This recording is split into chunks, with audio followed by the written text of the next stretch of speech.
We've got what I hope is the last secret lair of the year, Monster Hunter Superdrop, coming December 1st. Let's get into it. Shout out to Dragon Shield, shout out to Baron of Dice. You can use my codes in the description below to save some money. Let's get into it. I'm not tired, you guys are tired. I don't know what y'all are talking about. We've got another secret lair. Are we not done yet? No, we got one more. Oh my gosh, if we do a second one in December, I think I'm gonna lose my mind. But we've got one coming out December 1st. It's Monster Hunter. It's a super drop. We've got at least 4 layers that are Monster Hunter themed. I don't know if they're gonna do anything else to round out the super drop to 6. At this point, baby, I hope they don't. Just because it's so many secret layers. Anyways, we have 4 we know about. We're gonna talk about them, and yeah, there's even a surge foil thing that we need to discuss too. Quickly before we get into it, no, it's not gonna include Dandan. I talk about it every video it seems now, but just so you know, it hasn't happened yet. We don't have it. I think maybe they push it till January, maybe February, just to kind of give us some breathing room and restock some money in our coffers. But something that has happened since then that is Dandan news related. If you went to the secret lair event at Atlanta, aside from getting the deck and all the secret lair cards, you also got a secret lair playmat, which is pretty cool. It's got the Dandan art on it. It looks great. They are going for an insane amount of money on eBay, but don't pay the eBay prices for that if you want it, because the artist has started selling the playmats on his website. So if you want the art on a playmat and you don't care about like, oh, it's specifically from the secret lair event, just check them out there, and you can get it for like 40-45 bucks. If that's something you're interested in and was part of the Dandan experience that you missed, yeah, look at the artist website. It'll be cheaper than eBay for sure. All right, Monster Hunter, let's talk about it. This is a fun game. I like this IP. I'm not super entrenched in it like some of my friends. They play, I think, too much of it, but it's still fun. When I play, I think I get to maybe like the 2-star, maybe 3-star missions if I'm particularly involved, and I like the gunblade quite a lot. I feel like I never do enough damage when I'm doing stuff like twin blades or archers, so I like seeing all of the damage smack when you do like the big combos. I'm getting lost in the weeds. We're here to talk about the magic card. First thing, let's talk about the promo. If you buy a bundle, so it is not tied to any amount of spending, you have to buy a bundle, you get a soul ring. This is what it looks like. It doesn't look like a soul ring, but if you want like a dragon guy as your soul ring, which I guess is fine, I'm not judging, that's the soul ring. Obviously, soul ring goes for $1. It's the #1 card in Commander, and this one will probably go for a few bucks. I never really care too much about these bundle or the promo cards. They're fine. It's nice to have, but nothing I go crazy about. But let's talk about the first layer, the Hunt, featuring a bunch of monsters as not monsters. First card up is Crimson Moonlight, or Blind Obedience. It's a $2 card in the foil and the non-foil. Seen 7 reprints. Last saw this just under 2 years ago and is ranked 422 on EDH Rec. I feel like the art could have matched more what was going on. It's fine, I think it looks fine, but yeah, it's just like Godzilla treatments for spells, and the art isn't spells. So, it's a little weird. Next up, we've got Kushala Dior's Fury, otherwise known as Snap. Nothing's really snapping in anything here. The art isn't snapping, the bow isn't snapping. The fluff text doesn't mention snapping. I digress. It's a $2 card in the foil and the non-foil. Last saw this just over a year ago. Seen 6 reprints, and it's ranked 308 on EDH Rec. Next up, we've got Song of the Barbarous Beast, or Village Rites. At least in this one, I think something is getting sacrificed to this little beastie so he can eat. So, yeah, I guess points there. It has 9 reprints. Last saw this just 9 months ago, and it's ranked 308 on EDH Rec. The Rage of Yan Garuga is up next, or Mizium Mortars. Again, bulk card, 40 cents, $2 in the foil. Last saw this 3.5 years ago, seen 4 reprints, and it's ranked 2411. This one I'll give a little more credit to. At least there's some fire breathing going on here. Final card in the layer is Tooth and Nail as Tooth and Nail, because they've done this before where they give us 4 cards that are the Godzilla reprints, and then the 5th card is just, yeah, here's the card.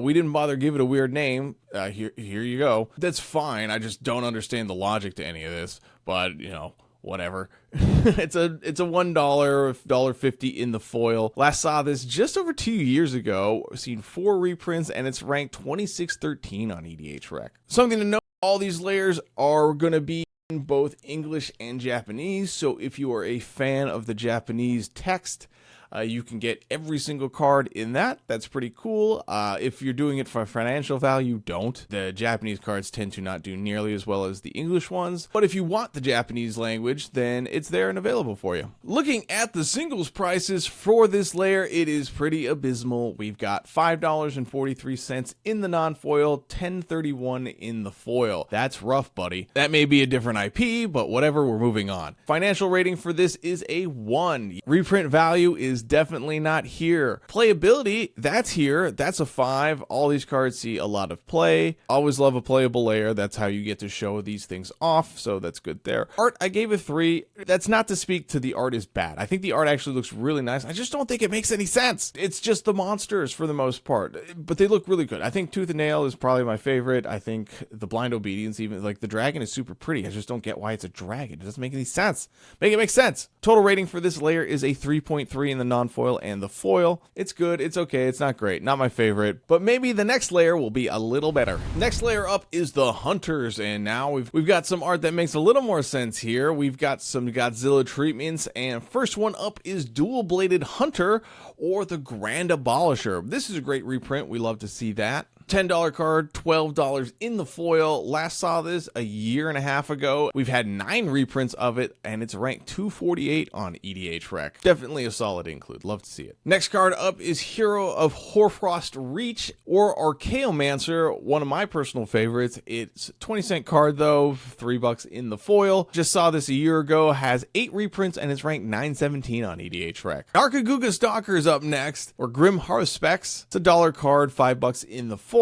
Seen 5 reprints before this. Last saw this 3.5 years ago, ranked 924 on EDH Rec. Another big hitter in this layer is the Burna Huntmaster, otherwise known as Imperial Recruiter. This is an $11, $12 card in the non-foil and the foil. It's had 5 reprints. We haven't seen it in 4.5 years, so about Modern Horizons 2 when it was reprinted into that set, and it's ranked 544 on EDH Rec. Really nice include here in terms of value. Last card in the layer is Champion of Kotoko, otherwise known as Champion of Lamholt. Something to note for all you Monster Hunter fans out there. Something to note, they spelled the city name wrong, so that's neat, I guess. So enjoy that little flub. I don't know if they're going to take $5 off this layer. They have done so in the past when they mess up the real magic wordings. I don't know if they'll do that if they flub the village name of an outside IP, but we'll find out. Anyways, it's a $2 card in the non-foil, $10 in the foil. Seen 9 reprints, and it's ranked 454 on EDH Rec. Looking at the singles values for this one, it's actually not too bad, although you still don't make up your money. It is $24.81 in the non-foil and $43.12 in the foil. Stinks that you're not getting like your full money's worth, but at least you're coming close to breaking even. That gives it a financial rating of a 4 in the non-foil and a 5 in the foil. Playability for this layer is a 5. Yeah, super playable. Really like to see that. I love when layers are playable and don't just sit in a binder. Art score is a 3. Again, I think the art makes more sense. At least the theme is more cohesive here. They gave us people in it, and it's the hunters, so that makes sense. But I'm just not vibing with the art a ton. I think a couple of them look really cool. I think a couple of them just kind of look, I don't know, they're giving me, like, the Imperial Recruiter is giving, like, really reminiscent of the art style that was in the Fortnite layer, and for whatever reason, that kind of 3D as graphic-y CG looking art just doesn't, I just don't vibe with it as much. So I'm giving it a 3. I'm not knocking like tons of points off. I still think it's good. It's just not my personal taste. So yeah, 3. And I'm the one that gets to make if you want to make the ratings, you can do your own ratings. But this is my ratings, and I'm giving it a 3. This layer rates pretty highly. It's a 4.5 in the non-foil, 4.8 in the foil. We are getting that half-point boost because of the outside IP. So overall, I think this one is decent, especially if you're looking for a Grand Abolisher, if you're looking for Imperial Recruiter. Those are sweet, really useful cards that don't see a ton of reprints typically. And you like Monster Hunter, then yeah, I would say like definitely take a look at this layer. The Monsters is up next, and this is a pretty cool looking layer. Let's talk about the little critters they put in it. First card up is Logiacrus, Lord of the Sea, or Nessahal the Primal Tide. This is a $7 card, $23 in the foil. This card's actually gone up quite a bit since we've only had 5 reprints of it. Last saw this 2 years ago, and it's ranked 915 on EDH Rec. Rathalos, King of the Skies is up next, or Drac Akuseth, Maw of Flames, which is a pretty sweet card, but it's a bulk card, 50 cents, 70 cents in the non-foil and the foil. Last saw this a year ago, seen 9 reprints and ranked 997 on EDH Rec. Next, we've got Fatalist the Black Dragon, or Ziatora the Incinerator. Again, bulk card, 30 cents in the non-foil, a buck in the foil, nothing crazy. We've got 5 printings of it. Last saw it a year and a half ago, and it's ranked 2665. Next card up is Nergigante, Herald of Destruction, or Vivictus Asmati the Dire. It's a $1 card, $10 in the foil. Last saw this just over 3 years ago, and it is ranked 8207 on EDH Rec. Final card in the lair is Zinogre, Lord of Lightning, or Seraph Realm Eater. Unfortunately, another bulk card, 20 cents in the non-foil, 40 cents in the foil. Last saw this just under 3 years ago, and is ranked 11,184. Looking at the singles prices, it's nothing crazy. We've got $8.77 in the non-foil, $35 in the foil. Definitely a scarcity play there, unfortunately, but it is what it is. Looking at the ratings, we get a 1 for the non-foil and a 4 for the foil, although keep that in mind that it is a bit scarce, so those prices probably will trend kind of a little closer to the non-foil. Playability, this stinks too. You know, having it be a 3 is kind of a bummer. Would have really liked to see these monsters on the battlefield, especially because I'm giving the art a 5. I think this is the best looking art in the whole Superdrop. The monsters go really hard. They have motion. They're dynamic. It's unfortunate that the layer is just kind of a stinker, which is kind of crazy because there's a lot of dragons in Monster Hunter, or dragon adjacent creatures, and boy oh boy, if only we had dragons in Magic. If only we had a huge just backlog of dragons and dragon art that we could pull from and match these cards together. Boy, wouldn't that be neat? Wouldn't it be cool if they printed this on cool dragons? But we don't have any of those in Magic, so how could we have done that? Guys, I don't even like playing dragons, and I think this is a huge miss not putting this on dragon cards. Regardless, the total rating is a 3.5 in the non-foil and a 4 in the foil. We get the half-point boost in outside IP, but we lose a half a point for the foil one for the scarcity play. Final layer in this layer, hopefully it is a little better than the last one, but we'll find out. It's Monsters 2. That's right, it's just another monster pack, which is good. I mean, it is Monster Hunter, so they're giving us 2 monster layers. Pause for a sec. I'm a little annoyed because Sonic, a layer that I actually really liked, gave us like 7 of the characters together in one layer, even though the value was kind of poop. Who cared, because you got 7 cards. That was kind of sweet. SpongeBob, again, 7 cards or 8 cards. We got a lot of cards. Again, value, not so much, but you got a lot of cardboard for the $30 that you were spending. This layer, they could have done all of the 7 monsters together. They didn't, obviously, as I'm ranting about it. They gave us Monsters 2, which is just 4 more cards, but they could have just made it, 7 cards or 8 cards, because the value is terrible on all of this. So why not just kind of put it together and make it a little nicer? They didn't do that. We're going to talk about Monsters 2. I think this one's even worse than Monsters 1, which isn't called Monsters 1. It's called Monsters. That's another thing that annoys me. This is 100% my own personal pedantry when it comes to this, but if you're going to put a Roman numerals 2 on Monsters 2, you need to put a Roman numeral 1 on the first one to denote that that was the first one and indicate that a second one is coming. You can't do nothing and then 2. I mean, obviously you can. It's not illegal in the English language. It just annoys me, and this is my annoyed voice. We're moving on to the cards. First card is Gore Magala, Dark Eclipse, or Razaketh the Foul-Blooded. It's a $10 card. That's really good. It's the only good one in here. $14 in the foil. Seen 5 reprints. Last saw this just over 2 years ago, and it's ranked 1647 on EDH Rec. Next up is Brachydio, Brutish Indigo. Ugh, that's a mouthful. Or Calimax, the Stormsire, OG Commander guy here. It's a bulk card, 50 cents in the non-foil and the foil. Seen 3 reprints before this. Last saw this 2 years ago, and it's ranked 8796 on EDH Rec. Next card up is Nargacuga. Next card up is Nargacuga,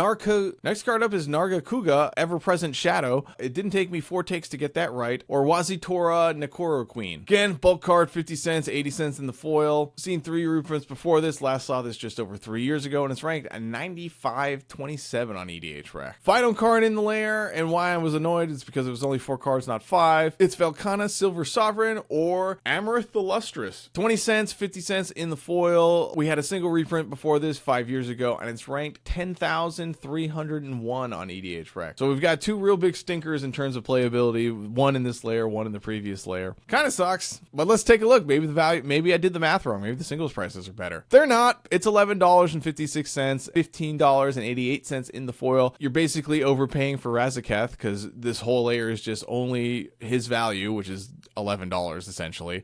So you could either go buy Razaketh the Foul-Blooded for $10, or you could spend $30 and get Razaketh the Foul-Blooded. Obviously, this is the way to get them in the specific Monster Hunter style, but let's look at the ratings. We've got a 1 across the board for the financial, just, yeah, not doing great. In terms of playability, this is a 2. Man, this layer just really stinks. Obviously, it's got some stuff you can use these as commanders, but they're not very good commanders. It's kind of a bummer. But if you really like these specific, not just Monster Hunter, but like you like these specific monsters in Monster Hunter, you know, maybe this is for you. I doubt it though. Art, I'm giving a 3. I just don't like the look of these compared to, like, if you look at Monsters 1, which is not called Monsters 1. I know I'm ranting again. Just the monsters. If you look at that layer, you see how much more dynamic and cool and awesome the art and the poses and just the whole scene is going on. Whereas Monsters 2, it's just the monsters kind of just standing around, being monsters, you know, just hanging out, which is not as good. So I mean, the art still looks nice. I'm going to give it a 3, but it's not a 5. It could have gone hard. They literally showed us art that went harder and then didn't give us art that went as hard. So looking at the layer, this one is not good. It gets a 1.9 across the board. It's not playable. There's no value. I think the art is mid, and it's losing a half point because there's only 4 cards in it. This is just a real stinker of a layer. Unfortunate, personally. I'm not even going to do a what I'm buying video for this because I'm not going to buy any of this. I'm not that big of a Monster Hunter fan. I like the games again. I play them every now and again, but not enough for me to care to put any of this on the battlefield. Not enough for me to think it's really any good financial value here. Again, I think the Hunters is good, but I already have a Grand Abolisher. I already have an Imperial Recruiter, and I'm not going to spend it on art that I just don't love that much. For an IP that, you know, while I like the IP, nothing is just pushing it over the edge for me for any of these. But that's not the end of my rant, because Wizards has gone a different route in trying to juice this for us. They want you to buy a bundle, but they don't want you to buy just any of the regular bundles because we've got a new bundle offering. It's a Surge bundle. That's right. You can get every single one of these layers in Surge foil, and the only way you can get the Surge foil is buying the Surge bundle. And how much is that, you ask? It's $240. The singles prices for that in foil, which is being generous, is $100. It's probably closer to the non-foil, which is like $50. So if you would like to spend 4 times the amount the cards are worth for a foiling process, that is just fine. I think there are a couple foiling processes that people really, really like, and it's Galaxy and it's Confetti. And Surge is kind of just okay. I think people got burned a lot because some of the Surge foiling, while the Surge foiling, I think itself looks all right. You know, it's nothing crazy to me.